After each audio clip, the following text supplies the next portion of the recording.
ગૌ વિજ્ઞાન અને ગૌ આધારિત ઉદ્યોગોને વૈશ્વિક સ્તરે પહોંચાડવા માટે પૂના ખાતે 20થી 23 માર્ચ દરમિયાન ગૌટેક 2026 એક્સપો યોજાશે। જીસીસીઆઈ અને મહારાષ્ટ્ર ગૌ સેવા આયોગ દ્વારા આરઆર કેબલના સહયોગથી આયોજિત આ સંમેલનમાં દેશ-વિદેશથી નીતિ નિર્માતાઓ, સમાજસેવકો, વૈજ્ઞાનિકો, ઉદ્યોગપતિઓ, સ્ટાર્ટઅપ્સ, રોકાણકારો, ખેડૂતો, ગૌશાળાઓ, યુનિવર્સિટીઓ સહિત યુવાનો મોટી સંખ્યામાં ભાગ લેશે। આ સંમેલનનો મુખ્ય હેતુ ગૌ વિજ્ઞાનથી લઈને ગ્લોબલ બિઝનેસ સુધીની સફરને વેગ આપવા સાથે આત્મનિર્ભર ભારતને નવી દિશા આપવાનો છે। 300થી વધુ સ્ટોલ અને દેશી ગૌવંશ પ્રદર્શન સાથે આ સંમેલનમાં 5 લાખથી વધુ મુલાકાતીઓ આવવાની સંભાવના છે। પત્રકાર પરિષદમાં ડોક્ટર વલ્લભ કથિરિયા અને અન્ય અગ્રણીઓએ આ કાર્યક્રમની રૂપરેખા આપી હતી। જય ગૌ માતા। આપને સર જણાવતા આનંદ થાય છે કે ગૌટેક 2026 પૂના શિવાજીનગર એગ્રીકલ્ચર કોલેજના ગ્રાઉન્ડમાં એક ભવ્યાતિ ભવ્ય કાઉ બેઝ ગ્લોબલ સમિટ અને એક્સપોના નામથી એક ગૌ મહાકુંભનું આયોજન કરવામાં આવ્યું છે।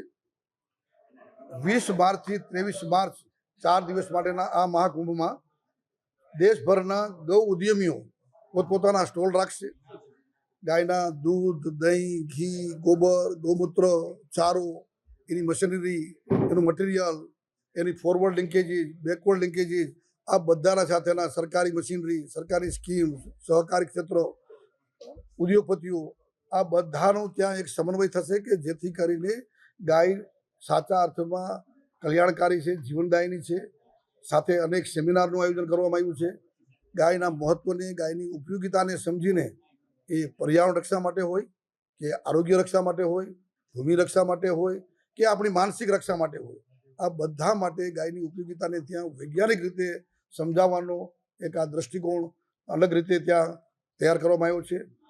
સેમિનારના માધ્યમથી સંત સંમેલન, ગૌરક્ષક સંમેલન, કૃષિ સંમેલન, પંચગવ્ય ડૉક્ટર સંમેલન અને સાથે સાથે મહિલા સંમેલન, આવા સંમેલનો દ્વારા બધાને ગાયની ઉપયોગિતા પોતપોતાના ક્ષેત્રમાં સમજાવવાનો એક આ નમ્ર પ્રયાસ છે। સાથે કલ્ચરલ પ્રોગ્રામ પણ છે ગાયની થીમ ઉપર આધારિત।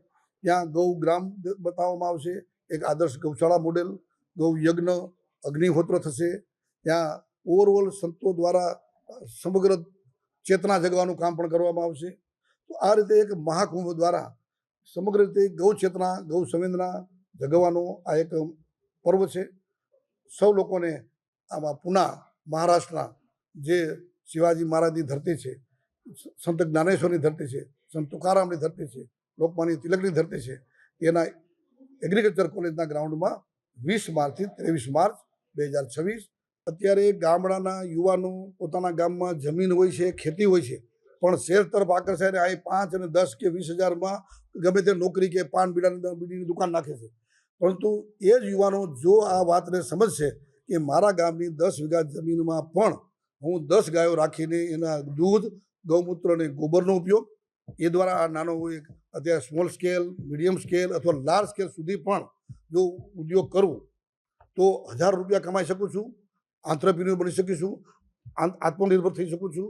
અને આવા અનેક આવા ઉદાહરણો જેને અમે ત્યાં બોલાવ્યા છે, સક્સેસ સ્ટોરીવાળા આવા ઉદ્યોગપતિઓ ત્યાં આવશે, ત્યાં આંત્રપ્રિન્યોર આવશે અને પોતાની સક્સેસ સ્ટોરી વાત કરશે, જેથી કરીને અનેક નવા લોકોને પ્રેરણા મળે। અને બીજું કે આ બિઝનેસ હવે એવો નથી રહ્યો કે ફક્ત મારે ગાયો રાખવી જ પડે।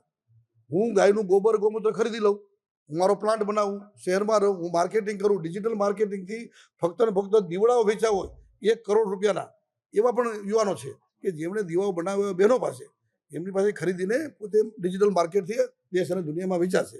આજે લાકડી પણ વેચાય છે સ્મશાનમાં, આજે ઉત્સવ આવે ત્યારે ગણેશની મૂર્તિ, લક્ષ્મીની મૂર્તિ, એ અત્યારે તો દિવાળીના દિવસોમાં કે બાકીના કંપનીઓ પોતાની જે ગિફ્ટ પેકેટ બનાવે છે એમાં પણ આ સરસ મજાના ગૌની આઇટમનું ચલણ શરૂ થયું છે કે જે દ્વારા હજારો લાખો રૂપિયાનું માર્કેટ પણ મળે છે અને આવા નવા નવા આંત્રપ્રિન્યોર તૈયાર થાય છે। આમાં અમારો અંદાજ છે કે 5 લાખથી પણ વધારે ફૂટફોલ થઈને પબ્લિક જોવા આવશે। 300થી વધારે સ્ટોલ હશે, સેમિનારનું આયોજન અને સંતો મહંતો, હું માનું છું કે ખૂબ મોટા પ્રમાણમાં 100થી વધારે સંતો, 100થી વધારે રાજકારણીઓ, પછી MP, MLAથી માંડીને ખૂબ હજારોની સંખ્યામાં, પણ મૂળ કન્સેપ્ટ છે કે આ બધા જોવા આવે તો એમનું માઇન્ડસેટ ચેન્જ થાય અને એ પોતપોતાના ફિલ્ડમાં અમે નીતિ નિર્માતાઓ બ્યુરોક્રેટને બોલાવ્યા છે ખાસ કે બ્યુરોક્રેટ આવીને પોતાની યોજના અને ગાય એવી છે કે ફક્ત પશુપાલન માટે જ નથી. પશુપાલન ministry, agriculture ministry, gram Vikas ministry, MSME ministry, industry ministry, forest ministry, environment ministry, science and technology ministry, આરોગ્ય મિનિસ્ટ્રી, હેલ્થ મિનિસ્ટ્રી, આવી બધી મિનિસ્ટ્રીમાં ગાયનો કંઈ ને કંઈ રોલ છે જ.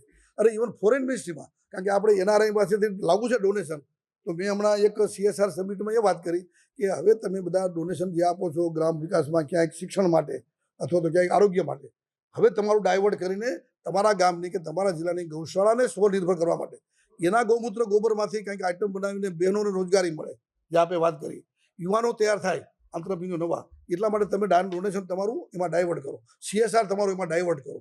અને આ કામ ખૂબ ગંભીરતાથી બધાએ લીધું છે. ચોક્કસ રીતે હું તો કહીશ કે હવે હમણાં મેં સમાચાર વાંચ્યા છે કે રાજકોટમાં તે હાટ સોરી થવાની છે કોર્પોરેશન દ્વારા, તો એમાં જેમ આપણે ઓર્ગેનિક શાકભાજી મળે, ઓર્ગેનિક આઈટમ મળે, એવી આ ગોબર અને ગૌમૂત્રની આઈટમો પણ મળે એવા જગ્યાએ.